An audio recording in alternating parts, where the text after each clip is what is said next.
Welcome back, everyone. I'm Canadian Moose Plays, and this is Cities Skylines 2. Today, we are diving into an exciting topic, the concept of missing middle housing. We'll be using Cities Skylines 2 to illustrate its significance and how it can transform our virtual cities. So grab your jar of maple syrup and get ready to learn how to unlock the potential of our cities with missing middle housing.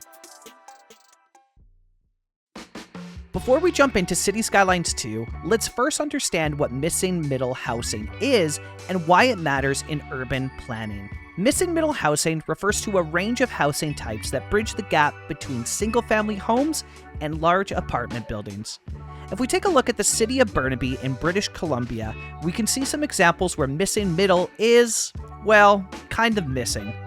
This is due to restrictions throughout Vancouver and the surrounding area. Let's now take a look at Montreal, who has an awesome blueprint on how to do it right. These housing types promote walkability and inclusivity while creating a sense of community. Montreal is a perfect example of this and even has what some would call a balcony culture due to the way their row homes are designed. This is great and all, but how can we incorporate this into Cities Skylines 2? In Cities Skylines 2, we have some absolutely beautiful row home options that we can zone to help bridge the gap between high-density zoning and low-density zoning. With the new progression system, row homes for both North American theme and European theme unlock at Tiny Village, which requires 750 XP. When choosing an area for missing middle, I like to first start around the downtown and zone out the areas next to it. Something I'd like to do in all of my virtual cities is use real-world examples to help guide me along. A fun addition we can do in Cities Skylines 2 is to convert one of the roads to a pedestrian street. It would have been awesome to be able to set up street events that can be hosted on these pedestrian-only streets, but maybe that's something they can add in the future. The result here is a much more diverse and accessible urban landscape that promotes walkability and community. Public transport is another essential aspect. Make sure to implement efficient bus or tram lines connecting these new housing areas to the rest of the city. Toronto is a great template to use if you are looking for inspiration or ideas on implementing trams into these neighborhoods. Vancouver used to have quite an incredible extensive tram network as well, but the last of the trams finished up service in Steveston in February of 1958. Let's add in some public transit to our community. The new system for drawing transit lines in Cities Skylines 2 I have found to be incredibly easy to use while allowing precise placement of stops, and it far exceeds what we had in Cities Skylines 1.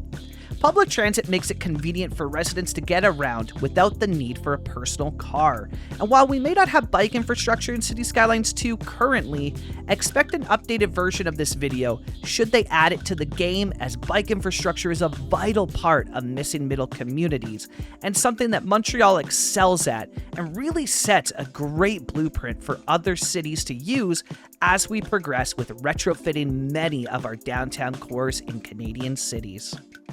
Let's talk about green spaces.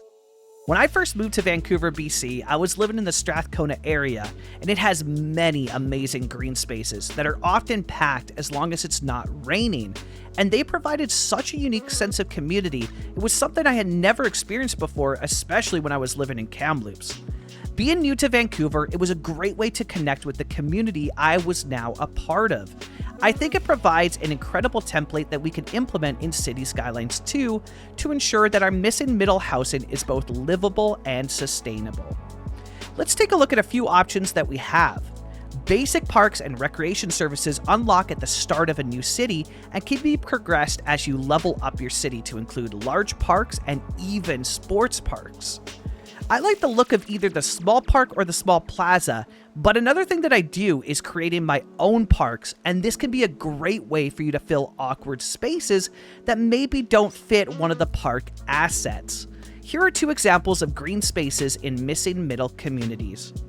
As you can see, they add a beautiful yet realistic area for your Sims to spend time engaging with the people that make up their community. So there you have it, city builders. The idea behind missing middle housing can be applied to your cities and help you to create more realistic, vibrant, beautiful communities with character. As always, I want to give a huge thank you to the people that support me over on Patreon and Ko-fi. Disney Dude 1, Shane Turner, Fish Bob, Hey Guy Buddy, Braygard, William Epps, the Yed _, Anthropophagic, the Jonah, Trevor Sabo, Poplar Ponderosa, and Lone Bear CA. Thank you all so much for the support. I'm Canadian Moose Plays. This was City Skylines 2, and I'll catch you all in another video. Happy building, eh?